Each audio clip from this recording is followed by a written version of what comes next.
Let me keep rolling. What's up, family? This is C. Mitchell for Point Game Official, Week 6 checking in. I'm over here sipping on my cold brew with goat caramel milk over here at Create ATL. We want to let y'all know the keys to victory in Week 6 with the Falcons going against the Carolina Panthers. Raheem has his team focusing very well and playing all the way through. Some of the keys to victory are definitely going to be for us to, one, be able to run the ball and be able to stop the run. And that's something that you have to do down the stretch if you want to be a playoff team late in the season. One of those things Carolina does is run the ball. Chuba Hubbard is number 5 in rushing in the league right now. So we're going to have to make sure that we're stout against the run. That's been a little bit of a weakness. We've been a bend but don't break defense, but we've given up a lot of points the last 2 weeks. He's a big body guy that once he picks up some speed, can be deadly, and he can catch out of the backfield as well too. So we're going to need our linebackers to really buckle down. We have been a little bit plagued with injury. We're going to be having Nate Landman back, if I'm not mistaken, and that'll be very helpful for us as well. The Panthers, poor run defense, the absolute worst scoring defense in the NFL. And to be honest with you, I don't want to see Kirk out here having to throw, 50 times a game or 40 times a game in order for us to win. He's not a game manager, as Cam Newton called him before, but he'll throw that interception down the stretch. So if teams can make us one-dimensional, that's going to be a problem. And if we can't run the ball against Carolina, that's a cause for panic. And the Falcons last year, we were really good with the run. That is supposed to be our main strength.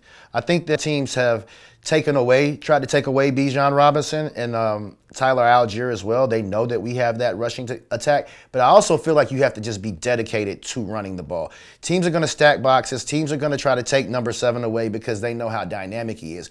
But 11 101s, game within a game of itself, and at the end of the day, you have to be able to beat the man in front of you. Whether you're running zone defense, zone run scheme, can you beat the guy in front of you at that time? It takes attitude and confidence to run the ball and just say, I don't care if you know we're going to run the ball. We're coming with it. You have to stop it. That's what we were good at last year, and we have to add that. Running the ball only 20 times a game is not going to cut it in this league. You got to be able to lean on that later in the year. Now, when teams start taking away the run, it's good that we can, take the top off if we need to. Drake London has been good. They were getting Kyle Pitts into the game a lot last week early on. Darnell Mooney has been a fabulous signing. We're going to be better if we can get the run going, though, and play action off of that. That is where Kirk Cousins excels. And we've been good with it so far this year as well, too, but that's going to make us more dangerous moving forward in the rest of the season.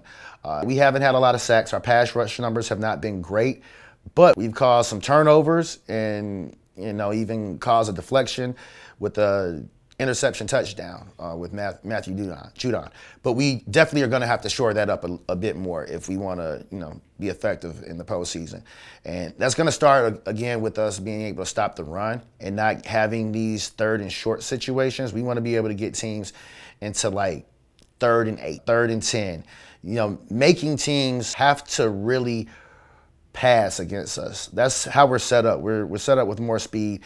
And against Andy Dalton, I would definitely blitz him a lot more and run a lot more man. I don't feel as though Carolina has top-tier receivers that we have to worry about, and we have one of the best secondaries in the NFL. We've got ball hawks and both of our safeties back there. A.J. Terrell will come up and hit you.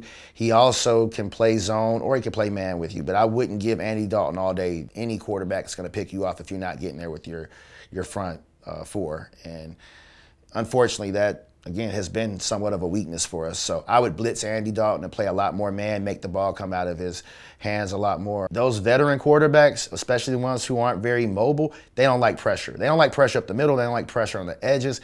I don't think that Carolina could probably block it up if we put some pressure on them. So I think that that's where we need to be at and get a little bit more creative with some of our packages to help that front 7 out a little bit more. But I want to see some of these other guys like Arnold Ebiketie get in there more. We've really been looking for a breakout game for him this year. And as a 2nd-round talent, you want to see that guy be able to step up as an edge guy.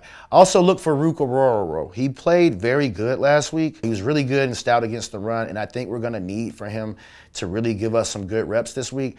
But I would like to see him be able to get after it in the pass rush as well, too. He's got some good moves on tape from college days. We haven't seen that in the pros yet, but I look to see if we can get some more playing time and some more reps out of him in some of those key third and and even fourth down situations if they arise.